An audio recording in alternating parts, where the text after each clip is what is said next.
Hello, classmates.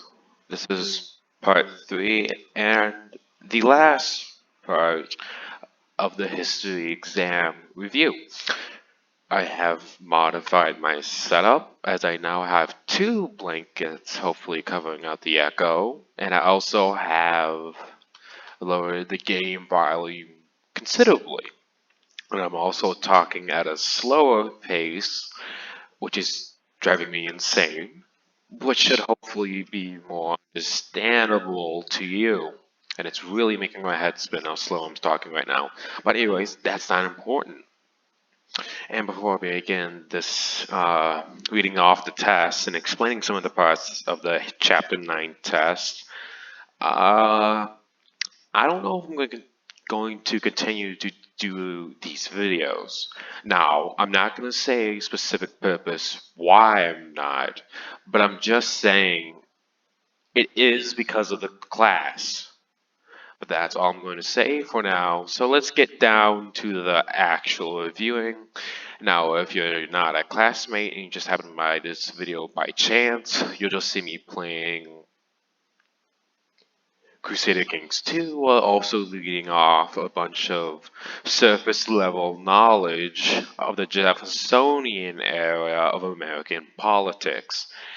And I mean surface level knowledge.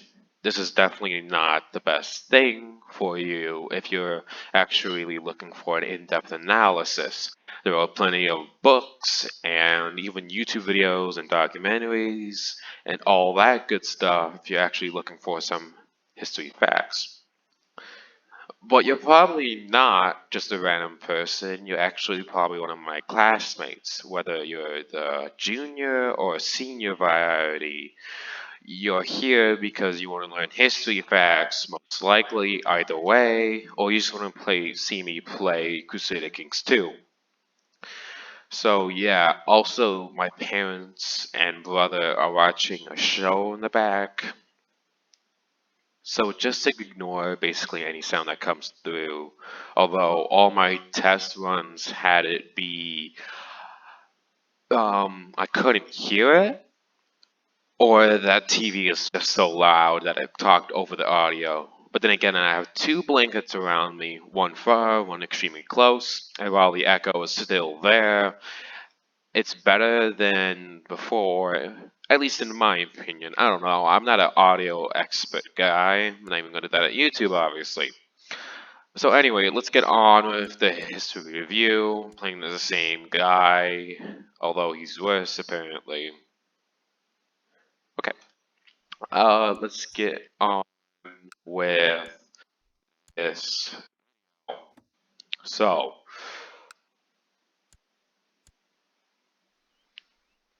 hold on. I'm just gonna set up my armies. How much men you? Nah, you don't got enough. Anyways. Okay, so first question of the Chapter 9 test. What tract of land did Napoleon Bonaparte sell to the United States? That would be Louisiana. Although it's not Louisiana the state, it's a territory known as Louisiana that was a vast majority of basically what is nowadays uh, west of Mississippi. So, Louisiana, obviously, Arkansas, Iowa, Idaho, all those good states. Not California or Texas or some of the other ones. Yeah, that's later in the mid 1800s, which we'll definitely get to, but that's not important. Moving on to question number two. Whom did Aaron Burr kill in a duel? That would be Alexander Hamilton. And number three, what American was the victor at the Battle of New Orleans? That would be Andrew Jackson. Number four, what area did the U.S. government buy as a result of the Adams-Onis Treaty? Excuse me, Adams-Onis Treaty with Spain. Uh, that would be Florida. was a name for the members in the House of Representatives in the 1810s who were intensely nationalistic and pro-war. That would be the Warhawks. What influential Chief Justice of the Supreme Court handed down numerous landmark decisions? That would be John Marshall. Beautiful. Uh, what was the first state from the Northwest Territory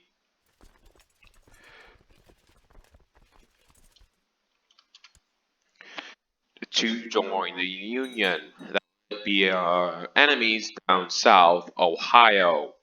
Moving on, Sacagawea was an Indian assistant to Lewis and Clark. She was the teen mother. Beautiful. This game, not definitely not Sacagawea. The game when I just won. Number 9, Tecumseh was a threat to the United States because he attempted to unite the Indian tribes into one nation.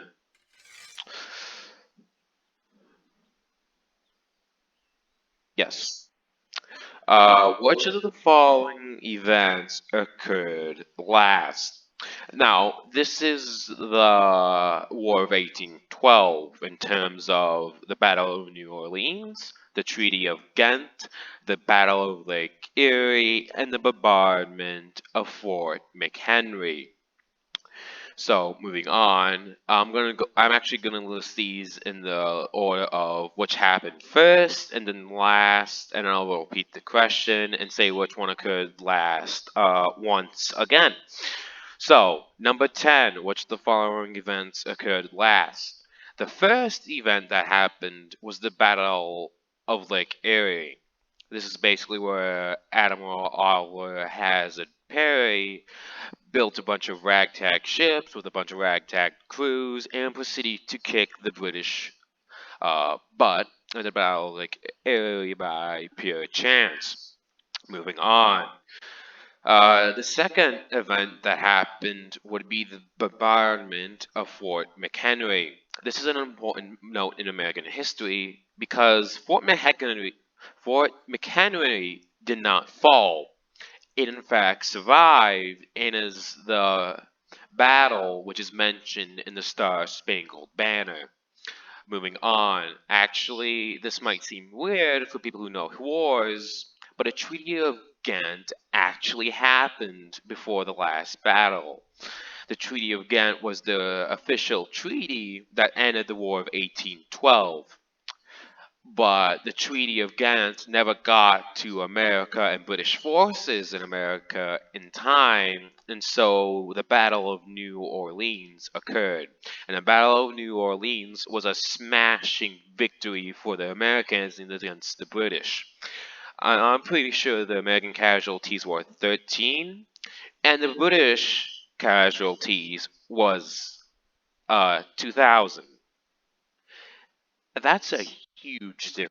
That's even bigger than the Battle of Bunker Hill. That's just insane. That doesn't happen. At least not nowadays. Actually, what happened? Who cares? So, number 10, which of the following events occurred last? That would be the Battle of New Orleans. Moving on. What advantage did the United States enjoy at the beginning of the War of 1812? That would be. Hold on. I'll be right back. No. Perfect. You're my commander. Come over here and lead this army. No, not you. Perfect. Yes. Moving on. What advantage did the United States enjoy at the beginning of the War of 1812? That would be the British were preoccupied in the War of Napoleon. Moving on. What is America's national anthem? That would be the Star Spangled Banner. 13. Why was the USS Constitution called Old Ironsides? Enemy cannonballs bounced off its oak sides. Oh, actually have the county itself. I have too much counties now. I'll be right back. I'll grant you Somerset. And then do I have any friends? I do, what you're a priest. Okay. Oh, I still have too much? No, that doesn't make sense. Did I also receive a bounty here? I did. Huh.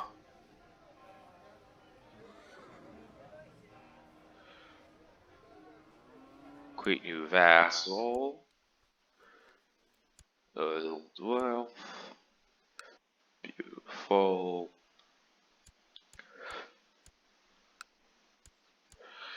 Hold on, I'll get back to the task in what tiny second. Just dealing with some stuff here. Of course not. You have too much power already. I don't want to give you. Yeah, I'll just grant you the Dutch. I don't want to grant you the duchy. I'll just grant you the county of Bath as a whole. Court chaplain, citizen. Okay, back to the test.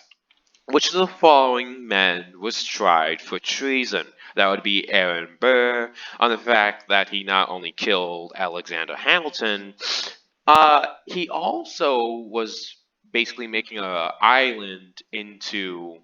Who's this? My chancellor.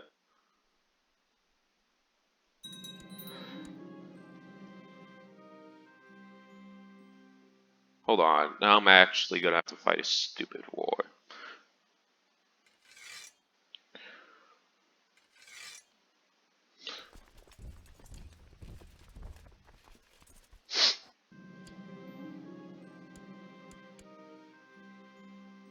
The dad. There you go. Hold on, I'll be back to the. I have such overwhelming force. Can you just move? Yeah, good. I'll follow you down there.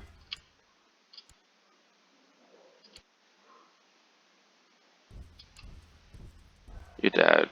Yeah, you're so dead. You don't even have any commanders. What are you doing?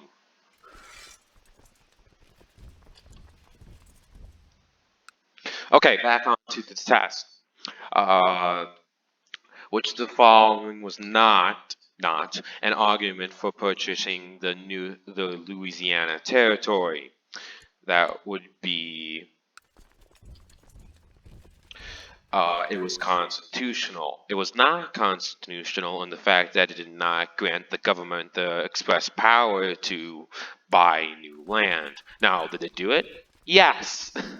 You'd be an idiot not to do it with all that land. But it was not constitutional. Number 16, what British attack did an American general surrender his entire force without a fight? This is the one that the teacher, memed quite a lot. That would be the siege of Detroit. Number 17, which event led to the collapse of the Federalist Party? That would be the Harvard Convention. Number 18, the Battle of what was an astounding victory by a hastily assembled American fleet? I'll give you a very, very easy way to remember this if it's on the exam. I don't know if it is, but here we go. It was the Battle of Lake Erie, and that's a key word. Lake, fleet. New Orleans was a city, the Thames was a river, but it was actually a ground battle. And then Bladensburg, I don't know what that is. Probably some battle between Canada and America up in the north.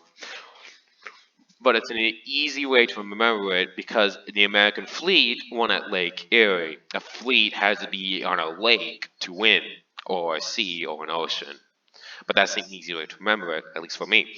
Number 19, Andrew Jackson won fame for all of the following victories except the Battle of Lake Erie. Andrew Jackson was not Admiral.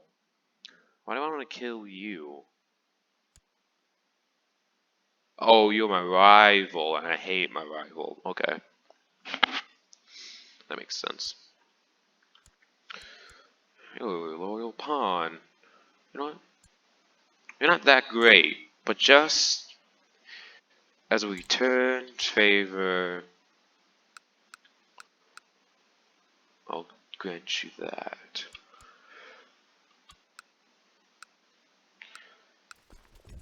Just go kill them.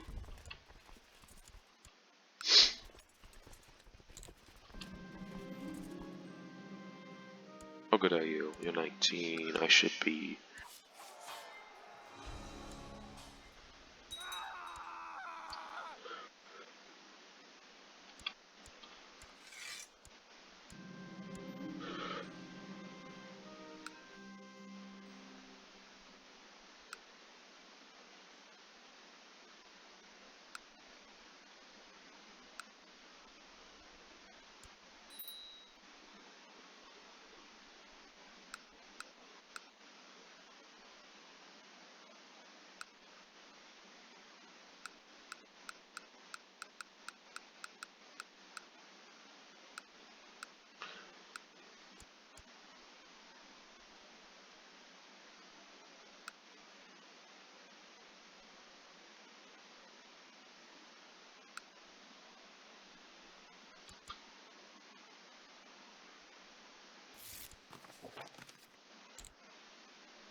I know I've gone quiet. I'll get back to the thing in a second, but I'm trying to deal with this crap right now. Why not? Bill Hill.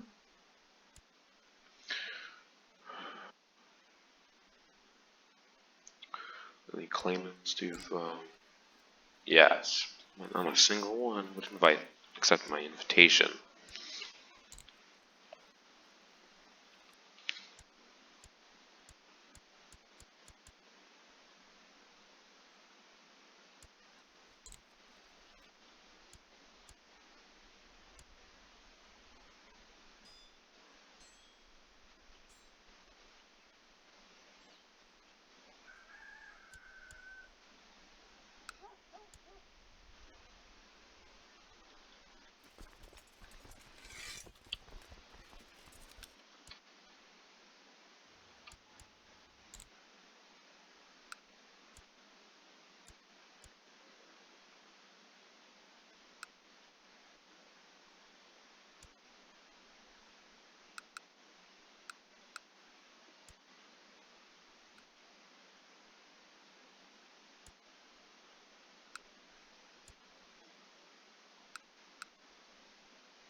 Okay. Moving on. I don't even know where I left off. Yes. During what British attack did an American general surrender his entire force without a fight? That would be the siege of Detroit. Ooh, yeah. Uh, which event led to the collapse? I've already gone through this whole thing. No, I haven't. What Andrew Jackson won fame for all of the following victories except the Battle of Lake Erie. 20. What well-designed fort prevented the British from capturing Baltimore? That would be Fort McHenry. Who was America's popular president during the era of good feelings? That would be James Monroe. And I'm going to have a stroke from reading this slow, I swear. Match each of the following. This is matching. Question number 25. The past couple of questions were just a bunch of essays, which we don't have to do. Hopefully, we shouldn't. 25, explorer of the Louisiana Territory. That would be Meriwether Lewis. Explorer of the Great Plains and the Colorado Rockies. This would be Zebulon Pike. Pike explored the Great Plains and Colorado Rockies. You can easily remember this because Pike and Plains both start with P. So, explorer of the Great Plains, Zebulon Pike. And then, actually, this is even a better way. Explorer of the Louisiana Territory, that was Lewis and Clark. Lewis starts with an L, and Louisiana also starts with an L. Number 27 proposed joining all the Indian tribes into a single confederation. That would be Tecumseh.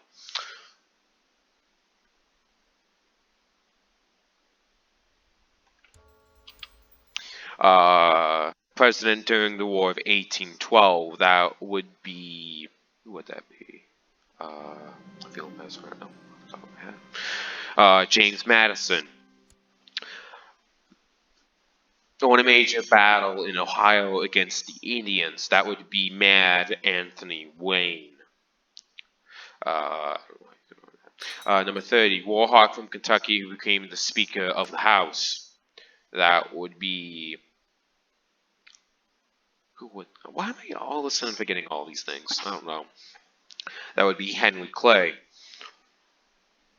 Number 31, resourceful naval captain who defeated a British fleet. That would be Oliver Hazard Perry. An interesting fact about him, I might actually be related to the man himself, at least in some way or the other. At least that's what some of my relatives tell me.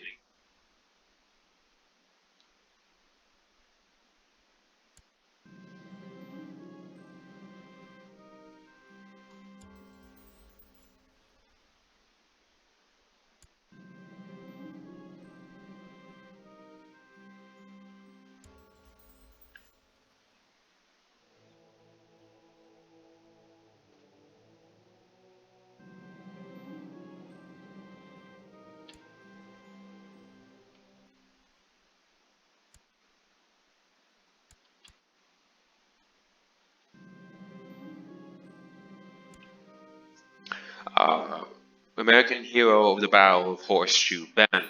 That would be Andrew Jackson.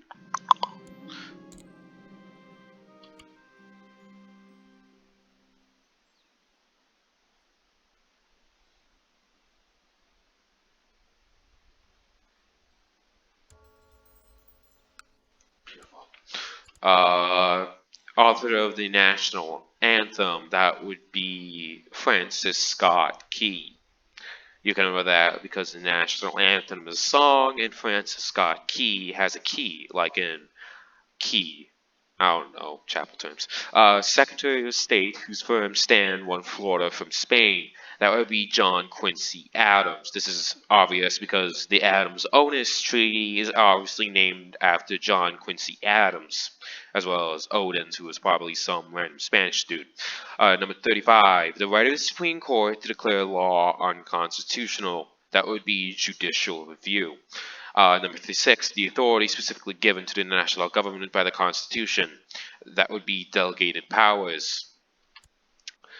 Uh, Number 37, maintaining that as emphatically the province and duty of the judicial department to say what the law is.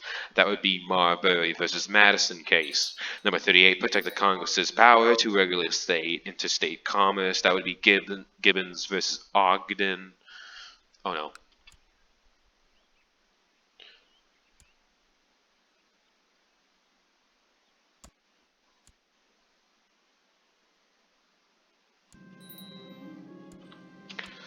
Uh, Number 39 is the United States the power to interfere with the ability of Congress to enact the national bank. That would be McCulloch versus Maryland. And you can tell this because the United States, the only case with a state on its name would be Maryland. Maryland, however you want to say it. I say both interchangeably. And finally, 40 is the last question, and it is the seizure and forcible reenlistment of deserters from the British Navy. That would be impressment. And that concludes this history review. For some reason, this took longer than I thought. This actually took 25 minutes of recording. Now, granted, for a good, 4 minutes, I was basically silent playing the game. But still, it actually kind of shocked me at how long it took. That was kind of stupid.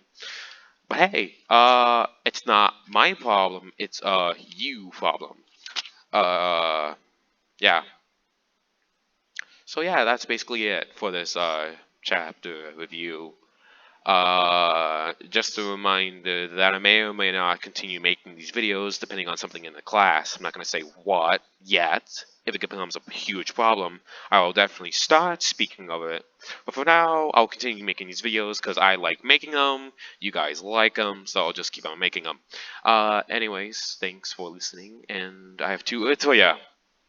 Good bye.